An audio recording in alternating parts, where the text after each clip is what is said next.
Hi, my name is Arne Koostrom from Amsterdam. I'm Natalia, And I'm Alex. and we are DesignThinkers Greece. Adriana, DesignThinkers Group Canada. Oi, tudo bem? We are the DesignThinkers Group Brazil. I'm Robert from DesignThinkers Group South Africa. I'm Simon from India. Hi, I'm Amir from Whiteboard, DesignThinkers Group Israel. And we are DesignThinkers Spain. Hello, this is Pedro from DesignThinkers Portugal. Come join us. Shalom, hello, hola, namaste. Welcome everybody, and thank you for joining us on the Design Thinkers Facebook Live show.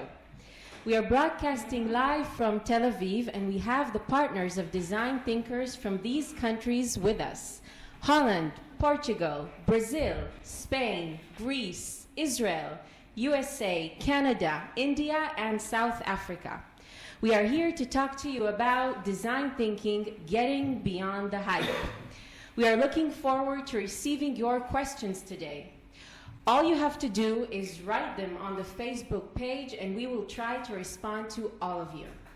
I would like to introduce the first multicultural panel out of 3 we will be meeting today.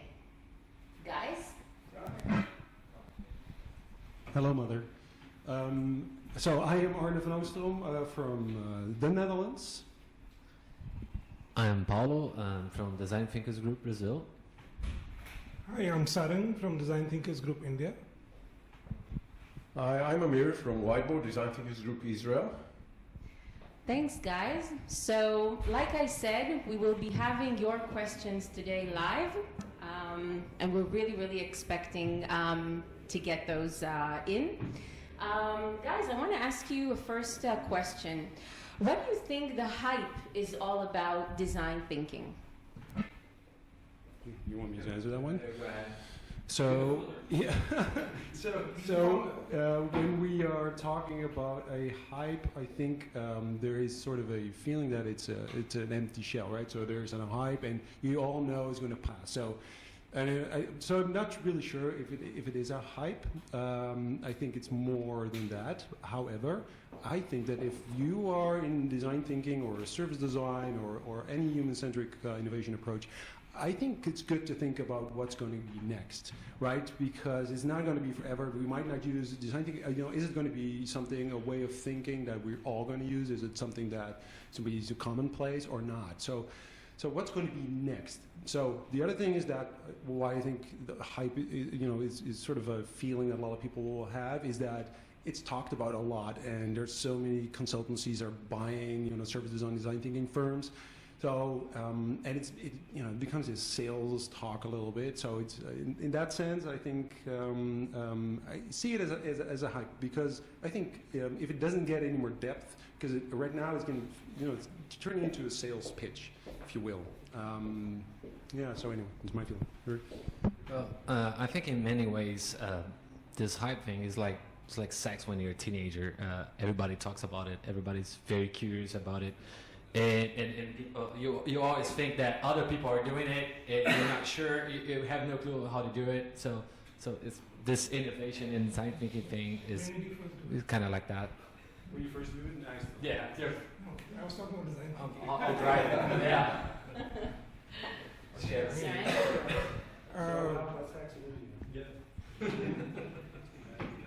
My mother is watching. So ever since we've been kids, we've been looking for magic. I mean, we want to believe in magic, etc. And design thinking often gets portrayed as, in some forums, as a magical pill to all problems, difficult problems, etc. And that creates an hype, when actually you require a lot of work to get even small stuff done. So yeah, that's my take on it. Amir? Well, I'll take on what Sarang said. I think it is some kind of a magic. That's why it's a hype, because the earth is shaking, the world is running very, very fast, and managers feel that. And they feel that they need new tools to tackle different kinds of problems in a completely different pace. And the beautiful thing is that design thinking is actually connecting this magic, need of magic, to actual reality. That's why it's so powerful, and that's why the hype is so strong. Thanks, Amir. Arne, I want to ask you, all the companies in different sectors are doing virtually the same thing. They're looking for, the next best thing. How do we escape that? Good question. Brilliant question, actually. I think when we talk about companies doing the same thing, we kind of think about typical companies that we all use every day. It's like companies that are like the water that comes from your tap, being telcos, energy providers, the banks, et cetera, et cetera. So as a consumer, what is the difference between the one telco, the other telco, one bank or the other bank? That's kind of different. So if you are a company like that, how do you differentiate yourself? So I think I have a background in communication design and advertisement marketing. Typically, that would be something you could use, right? You could, you can create a different kind of exciting ad or something else. That doesn't work anymore. You have to do something different. Actually, the differentiator is what you do, the things you actually do in the marketplace. What are your actions? How do I recognize that you are different? But the problem is that all these kind of companies, all companies obviously have a business model and they're stuck with it. So they make money in a certain way, they're part of a certain system that makes them money, and they have to break out of it. So, the business model becomes your prison. And, breaking out of that prison is daunting, is difficult, it's not easy to do. So that is basically what we see happening. So it's about changing a mindset. Yeah, changing mindset also, but also really practically changing the way you make your money. Yeah, thank you. Amir, I have a question for you. What is the main ingredient in design thinking that enables you to get real disruptive solutions in our world today, business world? I would like to answer that. It's hummus. Hummus is a different kind of disruption. But I think that from my point of view, the answer is very easy and very clear. It's people. It's humans. As Arne said, all kinds of companies has their own business models. It's a top-down business model. Very experienced people do very sophisticated stuff. But if you're a bank customer and you want to open an account, the banks mostly think that you're interested with the fees and with the time that it takes you to open the account. But when you talk to customers and you understand their ecosystem, you understand what are their real concerns, meaning going with them through the process, orientation in the process. And you understand that the things that the organization thinks that they are important are not that important to the customers. So the more you invest in going deep into the customer's ecosystem, into the customer interactions with her environment, with his needs, the more you get to discover blind spots, the more you get to discover all kinds of places that no one gives solutions. Even we're meeting all kinds of, let's call it global blind spots, things that are really not in the market, solutions that are not there. And these blind spots come only from going deep into the customer world. So going back to the first thing that I said, disruption, real disruption comes from the customer, from the human perspective of our business. Thank you. Sarang, you've spent a majority of time applying design thinking in India over the past 5 years. What are your key learnings from that experience? Sorry? No. I wish. Curry.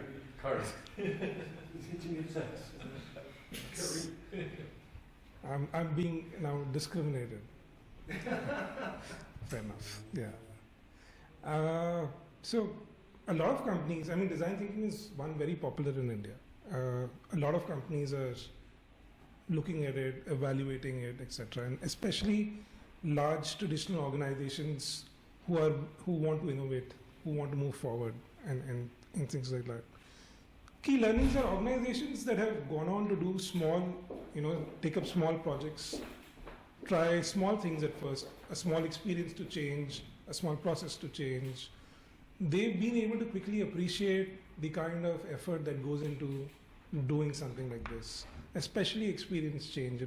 Companies that have tried it kind of realize that experience is a unit of change in a sense, and they've benefited and appreciated it quite quickly. So you see first like the baby steps, Yeah. and then scaling it. Yes. So the faster you take those baby steps, the faster you are likely to appreciate so that's one of the key learnings. Second very key learning is organizations which have at least a certain degree of IT maturity, in the sense that they're not completely into Excels and all that kind of stuff. They move a little beyond that. They typically appreciate this methodology much faster because they're able to convert concepts into real prototypes and ideas, and into applications, etc. So that's where I see a lot of things, and the experience, the discussion that we were having before. Organizations that look at this as magic, they want it done within a day, they want results within half an hour. Those experiences have not been best for, it's not been the best thing. And as Anya was talking about, a lot of companies are pitching it that we can do magic in a day. So that's been something which has not worked out. Mm-hmm. Yeah. I'm reminding you guys back home on Facebook where you're watching us.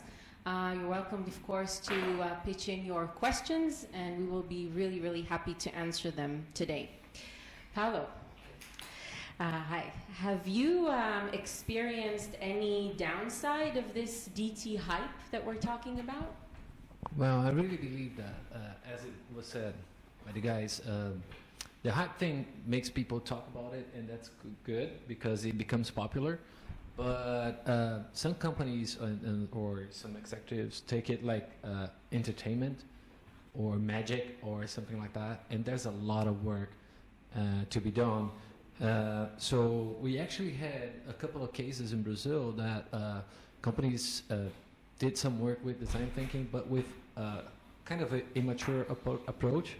So we were called to fix those projects and try to make it happen. But I'm quite sure that some clients would never go back and experiment again because they had a bad experience. That would be a downside. So you came in to save the day in a way? No, it's not like that. I mean, we were pitching to sell the project with other consulting firms, and we didn't get it at first.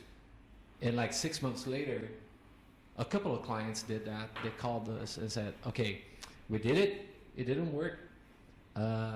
It was fun, but it didn't work. Can you guys help us?" And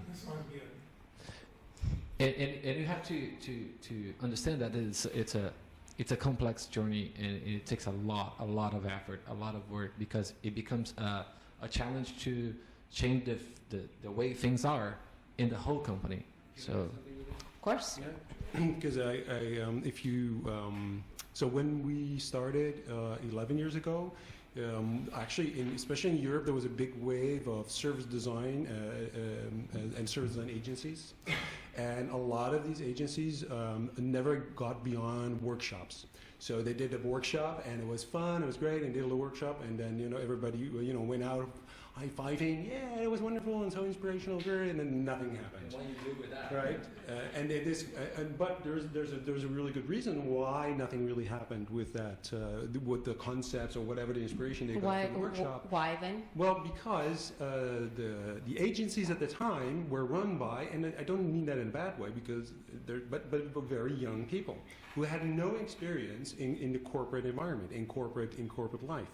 So they had no clue in how to actually develop something that then was implemented into an organization. So the trick here is that if you want to make it successful, it has to get stuff done. So it's not about talking, and it's not about workshops, and it's not about that. So we have to really learn from, also the service design movement, but all these other movements that, in my experience, now have become very operational and haven't really changed a lot. So I think that is so important. It's like you need to understand the territory before you enter it and try to change it, and that's. Well, it's also a maturity level, and so and what we now see is that successful consultancies, successful agencies are the ones with a lot of experience, both on working in corporate life, understanding politics, understanding these complex structures, because it's mainly all about changing behavior and changing. It's not just about coming up with, and again, I'm something that really can kind of get me angry is that nowadays design thinking almost is like brainstorming. Is that like ideation or something? It's not about ideation, and it's not a workshop. It's a really complex thing. So here again, when we talk about beyond the hype. Is like if it gets hype, don't make it into this empty shell, into this bubble, because that will burst. Yeah, right. Yeah, something that's enough, right? There's another pitfall of that, which is following your love of the method, and then you get stuck with it, like, and forget about the people involved, forget about the business itself. And get stuck with the method. That's kind of a dangerous. And when you don't feel comfortable doing what you do, you usually get stuck with tools. The tool itself, it won't work. Yeah. So it's a cultural thing, I think. So it's very strong. Just want to take on that regarding humans. When you talk about human, we talk about co-creation. Talk about a lot about the consumers, the customers, but we need to understand when we talk about an ecosystem, part of the ecosystem are the people that we're working with in the companies, in the organization, in the bank, in the city municipality, in the hospital. And they are part of the story and they are part of the process, because implementing change, implementing a design thinking process, which is, as you said, it's complex, it's lots of effort, and it is very impactful. Also makes us take the people that we work with as part of the solution design, because creating a change in a large organization needs to be constructed, needs to be understood by understanding the politics, the processes, etc. And we're very customer oriented, but we need to join our customer in the journey. In the journey, yeah. Exactly. Amir, we have a question from the audience. Here in Israel, how do you think design thinking is gaining traction? More in private companies, more in public sector, more in the third sectors? What do you think? I think that, like any other, innovative processes in this small country, the first circle comes from the companies that are more exposed to the global markets. It's high tech, it's the financial sectors, but it goes into circles because we see it a lot now in the government sector. We see it a lot in the municipalities, especially the large ones. They are the first ones to use that, and we see it a lot in the VC, venture capital and technological small companies, but it's still under the umbrella of accelerators, hubs, etc. So as for now, it is beyond the stage of really large corporations, and it goes like in a spiral into other industries and into smaller companies in Israel. Thank you. This is a question for all of you. What is your top must-read article or book regarding design thinking? I think my first book, which I kind of read, was Roger Martin, Business of Design. Business of Design? Yeah. Mm-hmm.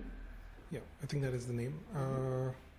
Which was about fighting a bigger battle. It's not about design thinking. It's not purely about design thinking, etc.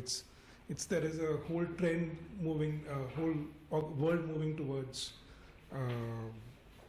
paying an emphasis on creation, on moving beyond, paying an emphasis on innovation. So how do you do that on an organization level? What do you need to do? That's one of my favorite books about. Arne? Yeah, so I would advise, if you want to read anything about design thinking. I mean, typically I'm kidding, but don't read anything about design thinking. Read about behavioral science. We actually just mentioned the book Nudge, not on camera, but off camera. We talk about cool books and stuff. So behavioral science, there's Nudge, which is fantastic, but there's also the book Thinking Fast and Slow, which is brilliant. There's so much. So dig into the world of behavioral science, because that's really what it's all about. Okay. And obviously there's a new book. This is service design doing. We're in it, so So read it. Buy it. Buy lots of it. It's on Amazon. Ding, ding, ding, ding. Paolo? I was gonna say that Stictor's book, this is service design. Yeah. The first one, the first chapter. I like it better. No, the second.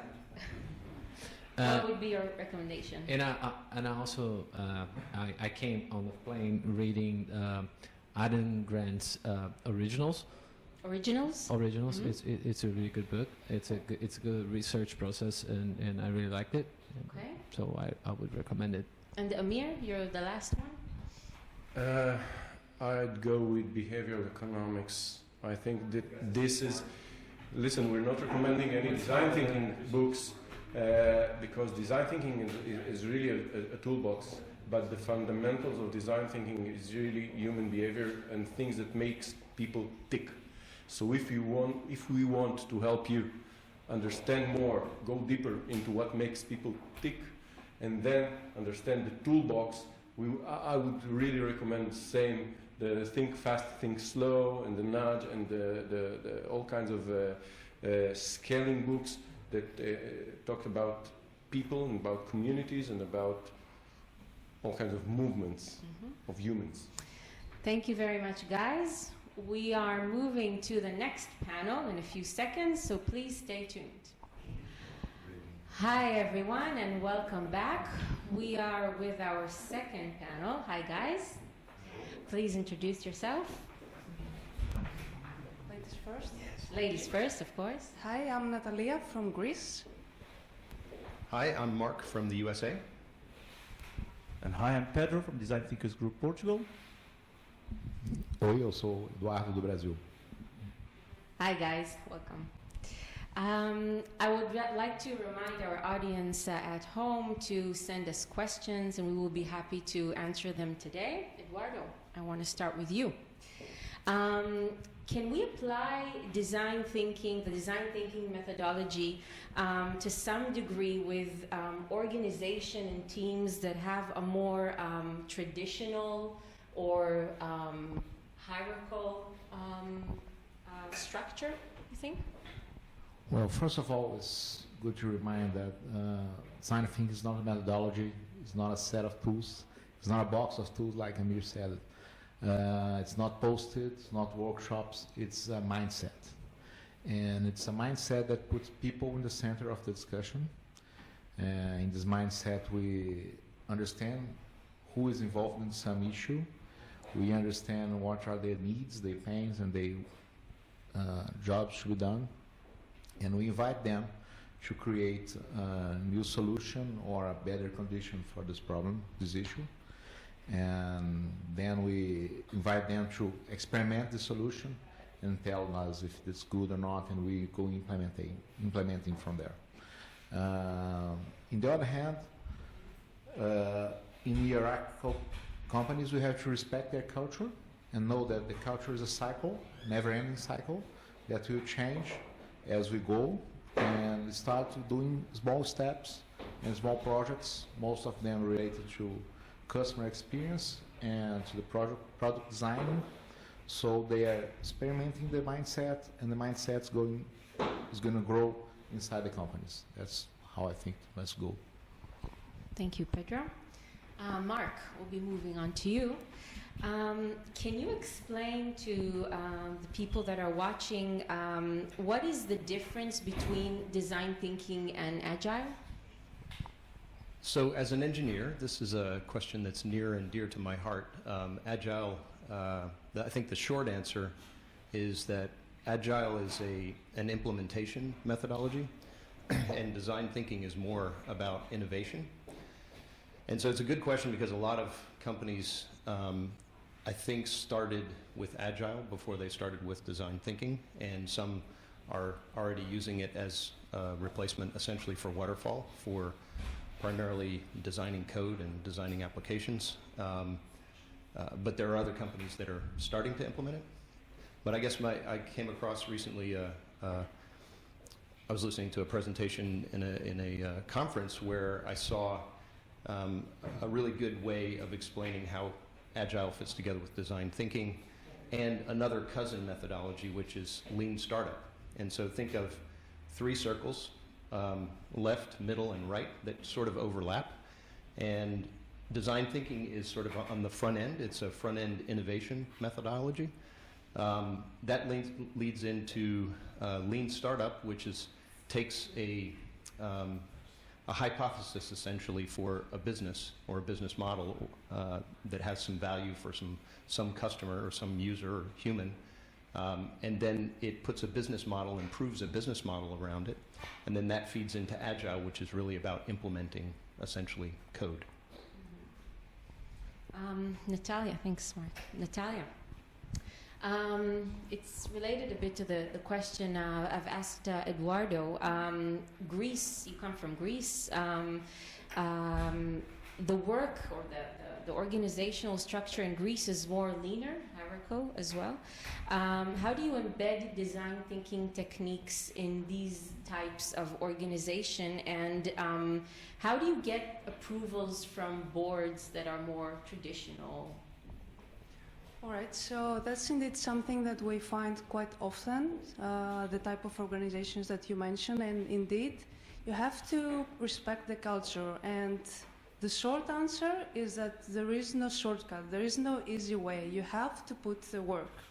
So if I want to analyze how you can accomplish that, the first thing is that you need to really find the real reason why. So if you want to apply design thinking beyond the hype, then what is the real reason that you are doing this for? What is the intrinsic motivation? And then you have to look inside the culture, as Eduardo mentioned, but you also have to respect the people. So it's individual. Why are you really have to bother with anything new? Why should you change?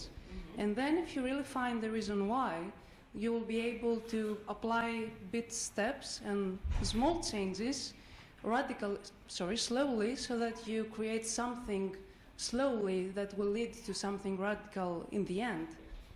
How do you sell a design thinking project as a consultant to a company like that? What do you say, or how do you sell it? It's open to all of you. Right. Mm-hmm. Actually, you have to build trust when the client first buy your product, our way of doing things, they trust us. So you have to establish a strong relationship with them in order for them to trust you and roughly understand what we are doing, and then they take the dive. And when they start it, it's like Paulo said, it's like sex in a teenager. They can't stop doing it. Pedro, we have a question for you now. Yeah.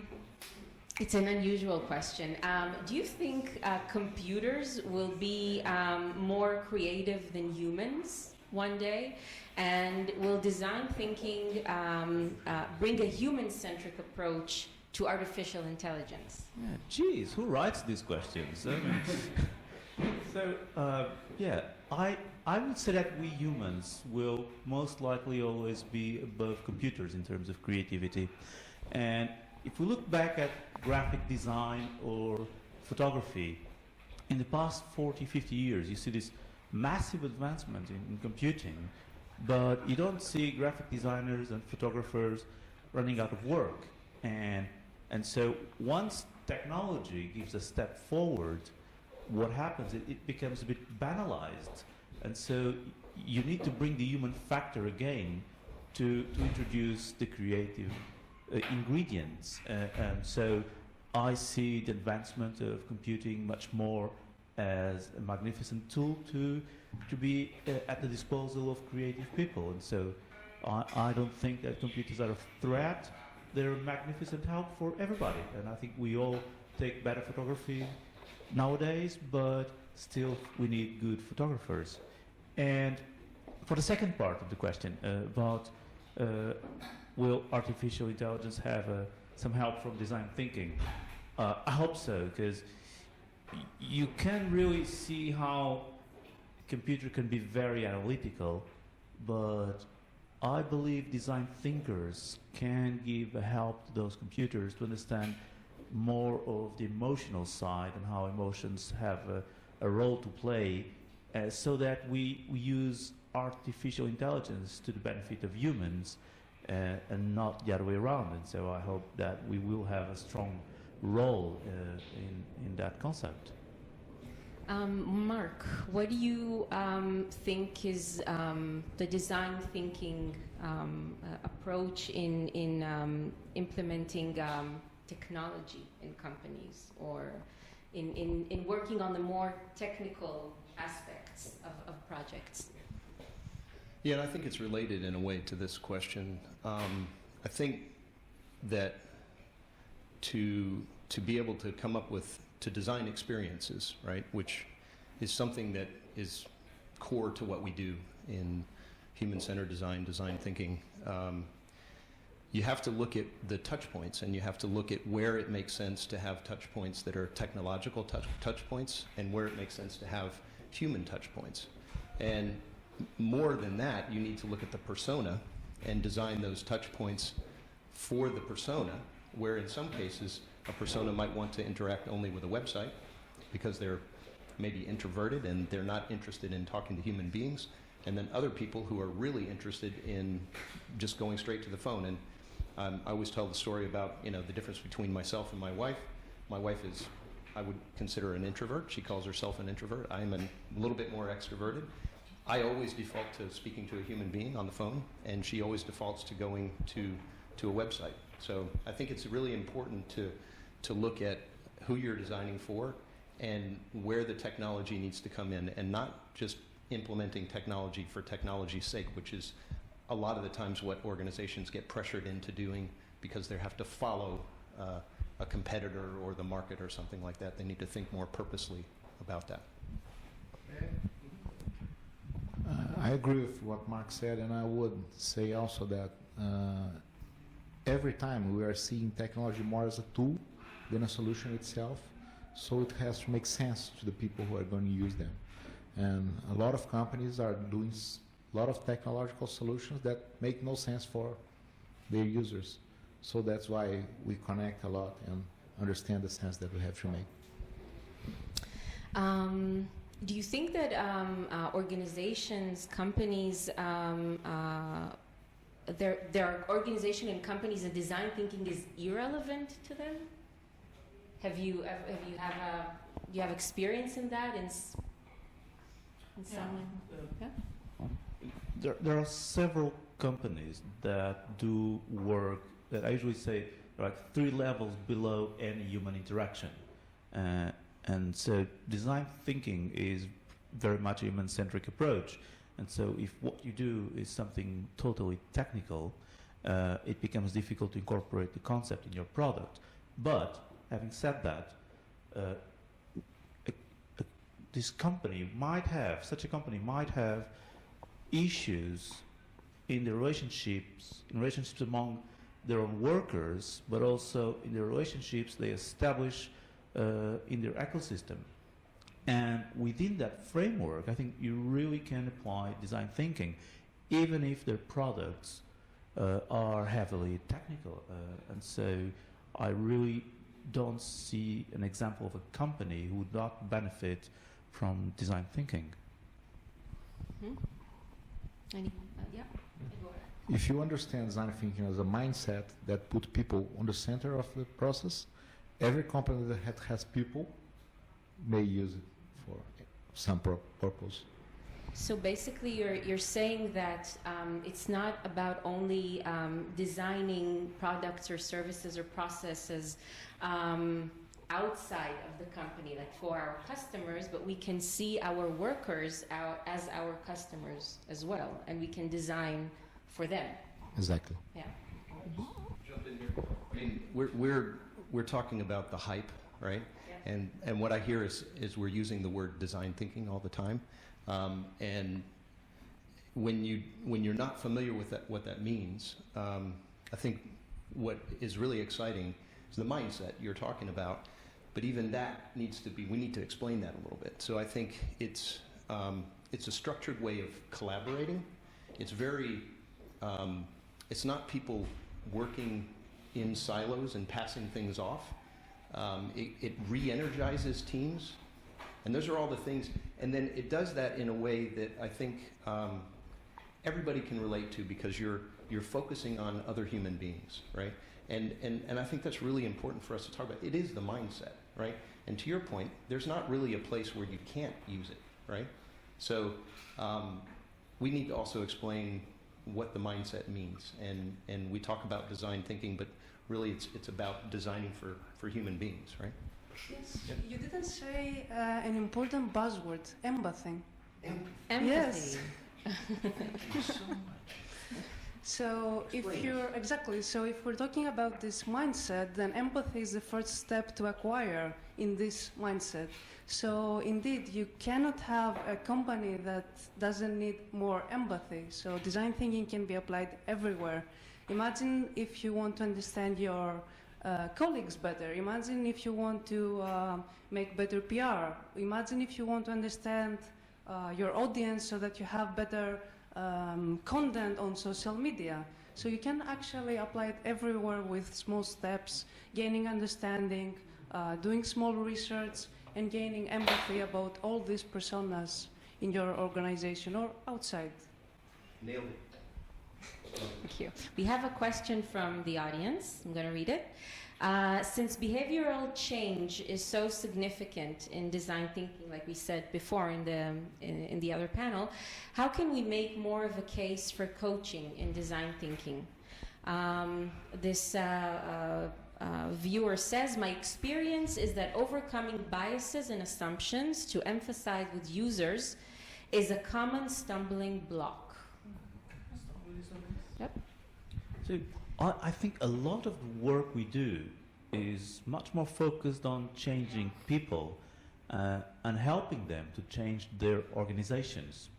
So we can do a lot of the heavy lift work, but what we really like to do is helping people who know their businesses, and we can help them to understand how innovation works, and they can then use that in their daily activities.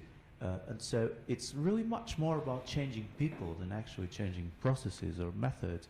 And so a lot of the work we do goes actually through those concepts around coaching. And so we do a lot of coaching around design thinking and innovation. And that's much better. It has much more long-term impact, both in organizations and especially in people.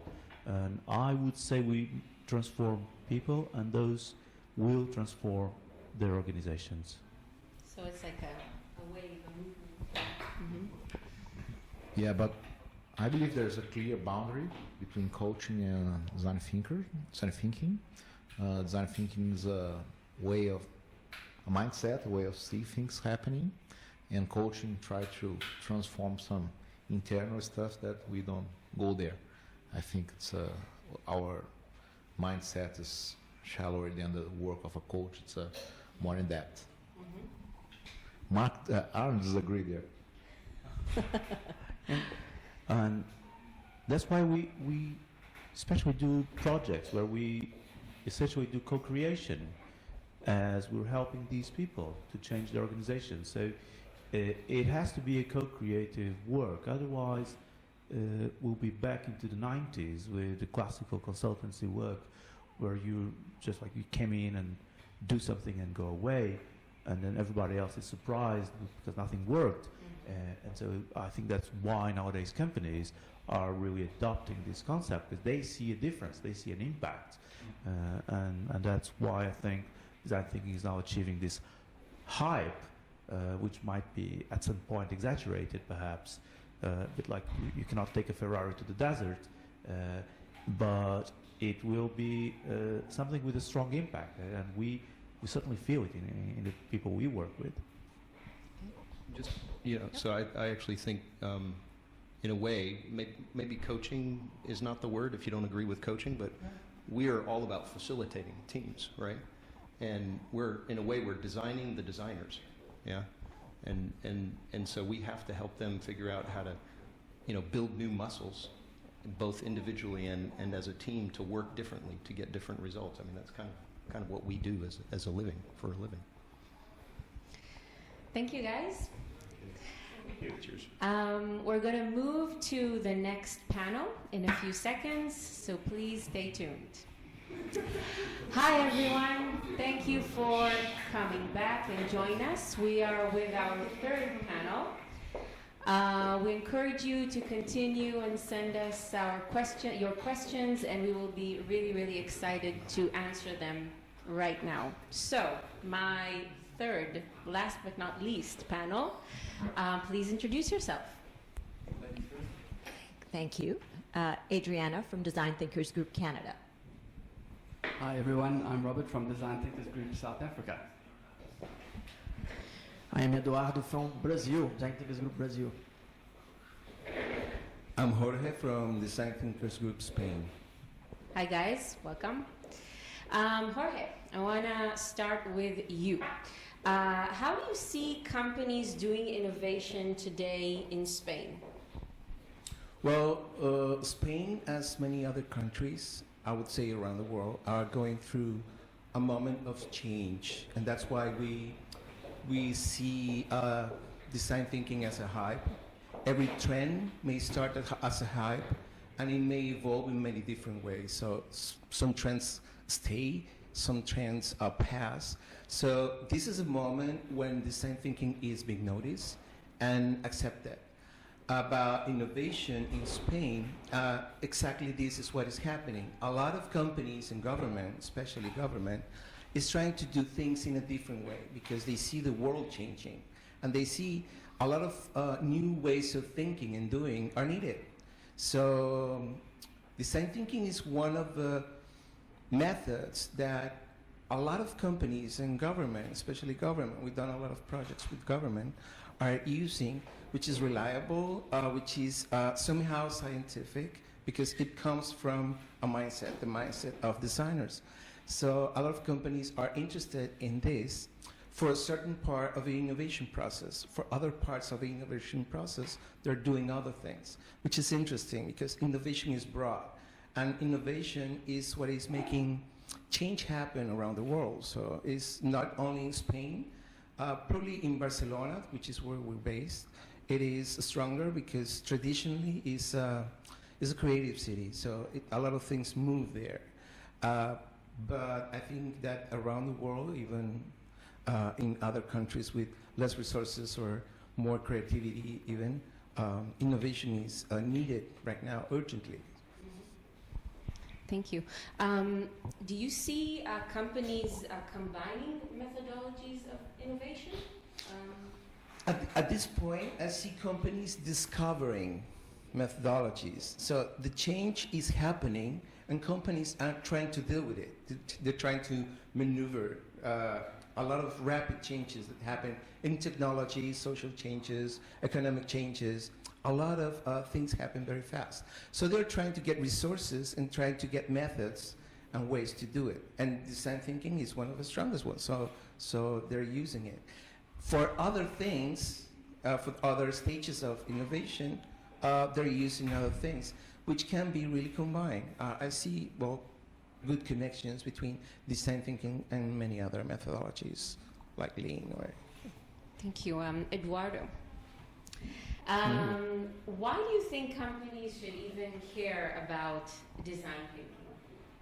the big question, why? Yeah. The truth is, design thinking is a mindset, is a way to do things, and it really helps companies to change the way they operate. It is very interesting because some organizations, some companies came to us and just want results, like I need to sell more, I want to sell more. Okay, but you can't operate the same way and sell more. And design thinking and a human-centric approach and a human-centric mindset help us to collaborate more, to build a more horizontal company that's involve people in making decisions through collaboration, through empathy, through experimentation. So design thinking is a really good way to think, but also a way, attitude, a way to do things together, and it brings really to results. We are doing a lot of projects in Brazil with a lot of companies, a lot of size, and know what your customer really needs, and take your butts out of your chair and go and talk with them and understand what they really want. It's really good, and bring this and collaborating and bring people of your company to make decisions is really, really good, and brings the truly results that the companies really want. The added value. Yeah. Yeah, Adriana. Oh yeah. A lot of times we hear about, sort of answering the wants and needs of customers, and we assume that, if we do these workshops and if we get the research done, they'll somehow tell us, this is what we want, this is what we need, and sometimes they do.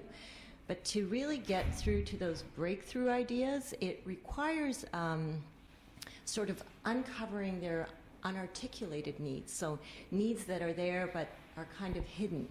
And if you can absolutely, by all means, meet their needs and their wants and their desires, but if you can uncover the unarticulated needs, then I think you are closer to the sort of breakthrough ideas that others might be difficult for others to copy. We have a question from home. Anna is asking for some practical advice when a design thinking project is purchased by an organization, but participants are not really into the change process. Apart from attentively selecting participants, what else can we do? So how can we break these inner barriers, exactly. Yeah, I think the great thing about design thinking is that it helps people connect to their inner selves. So what we try to do as facilitators is to try to create an environment where they can be relaxed and have fun and enjoy themselves. And what that does is just helps them to better connect to those needs, explore, discover, find those latent needs that customers haven't yet found themselves, don't even know they have, and then help them co-create a solution for that particular need. And to get people into those workshops it's a fun activity.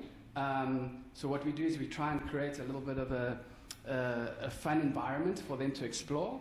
We create the environment with prototyping, with doing storytelling and exercises that people almost get back into their own childhood kind of frame of mind. And it starts building up a movement within the organization, and people want to attend. It creates a certain buzz, and people hear about it, and want to they be want part to be of a that. part of it. Yeah. Creates a culture. It actually should end up creating a culture, like a new mindset that has a new way of thinking and approaching risk, change, and the way that companies should do things or need to do things when the social change is so high. So having a flexible culture inside the company that can approach and can deal with challenges that are happening all the time is is wonderful, and a lot of companies are trying to make their, to put their efforts and this kind of flexibility for their minds.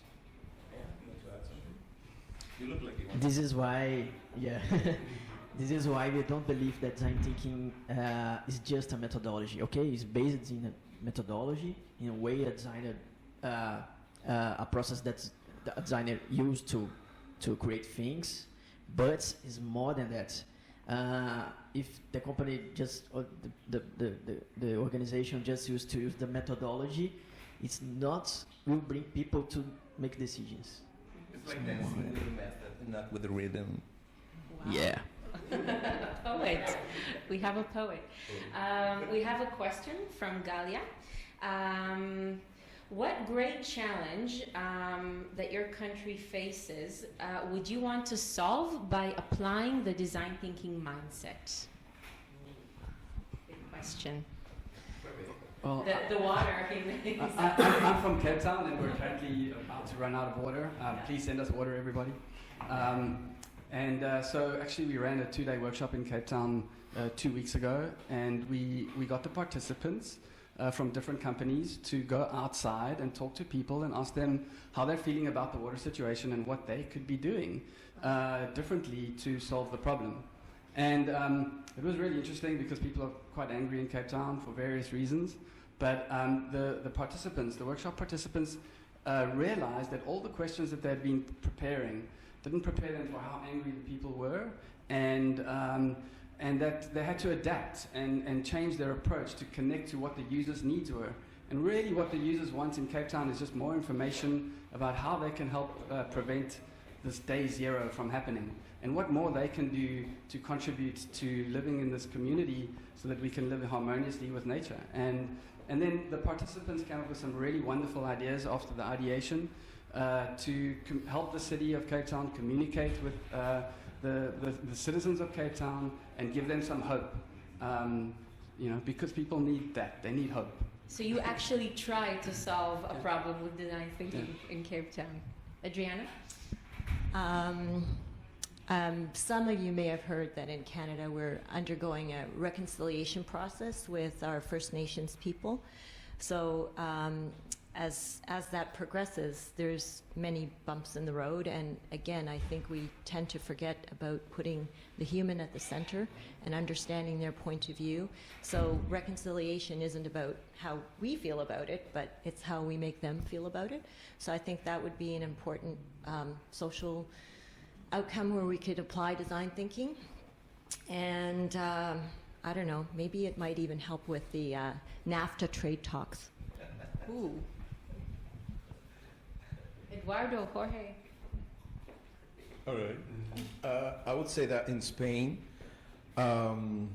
we could solve a lot of coexistence with disagreements that are, well, everybody knows about, like difference of opinions between regions. So it's interesting because it's a matter of empathy with the others. It's a matter of how to coexist with different cultures, different languages. So I think this would be a very good way to understand the others and be able to share a country in a more efficient way. I think design thinking could help for sure. Brazil, we have a lot of problems. Just one particular example in our city, Belo Horizonte, my city. Some years ago, we have a movement that tried to reoccupy the city, the streets, the squares, and they did that through empathy with the people from the streets, to experimenting new ways to occupy the city, and they never know about design thinking in their lives. I believe these people. So, It happened organically. Yeah, very organic, but they were using the principles. They were empathizing and experimentation, and I think it's really helps. A live example. I mean, just to try and summarize a lot of that, and Jorge mentioned earlier that he's working a lot with government, and government is involved in trying to improve the lives of citizens. So another word for design thinking is co-creation, and if government would use design thinking in various elements of service delivery, talk to citizens, ask them what their needs are, they would actually be able to solve for those problems a lot easier in a co-creative way, in a more creative way, a more collaborative way, and a more participative way. So design thinking helps, with this participation, listening to people and learning to help solve those problems. So really, in summary, almost any problem, whether that be in an organization or a social issue or a high-tech innovation issue, that design thinking can really help connect to the need and elegantly solve the problem, as long as you follow those mindsets that all my colleagues have been sharing along the way, particularly looking at empathy and connecting to those needs. Adriana, I have a question for you. Why do you think that design thinking is not the latest fad or trend? Well, in the conversations, obviously, there have been many, many great examples of why. I remember when design thinking first hit the cover of Harvard Business Review. And I always felt it was very much a double-edged sword, because on the one hand, it would help explain a little bit about what design thinking is to the wider business community and perhaps what its value is and the ROI. But on the other hand, it could be very much a slippery slope, because once you're on the cover of Harvard Business, it's the next management fad. And I think if you look at some of the cases, the success stories, whether it's Nike or Apple or Samsung or the myriad of others, I think it proves that it's not. So I think those prove that it's not, but there's some kind of principles that go along with that. So one, if you're just ticking a box to say, get me one of those, I want to, if you're just not being intentional with it, then I think you're part of the problem and not the solution. And those are the clients we typically don't want to work with. And I think this has been mentioned before, but it goes beyond the tools. So mindset, super important. Thinking, doing. The tools are just a way of creating a conversation with the person you're trying to solve for. I remember a CEO telling me, that she never understood her clients as well as when she stood next to them at a wall trying to sort out what it is. She says, I could really walk in their shoes. So those things make me feel that it's not a fad.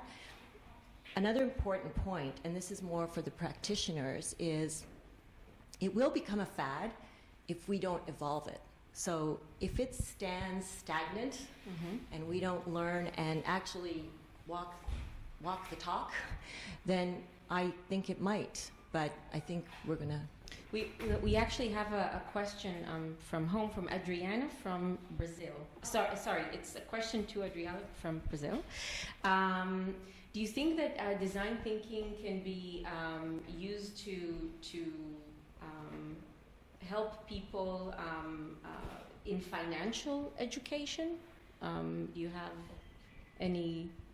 Actually, it's interesting you should mention that, because I'm actually working with a client now trying to use design thinking to help figure out how to educate children earlier in understanding finances and how to, as opposed to kind of waiting till they become adults, how to practice good finances sooner. So to me, I think it's a natural fit.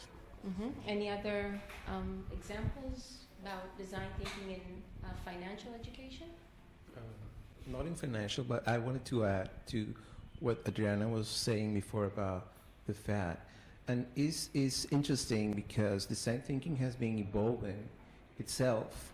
So design thinking has the ability to iterate on itself and in its practice. And the more it is applied and the more it is used in companies, in government, in communities, the more it grows and the more it refines itself. So the same process, which is iterative and it's exploratory and is testing things, I think it's happening inside design thinking. So the more we do things, the more we learn about it, and the more we create more tools, more methods, and more customized ways to make the design thinking approach evolve. So I wouldn't be worried about that.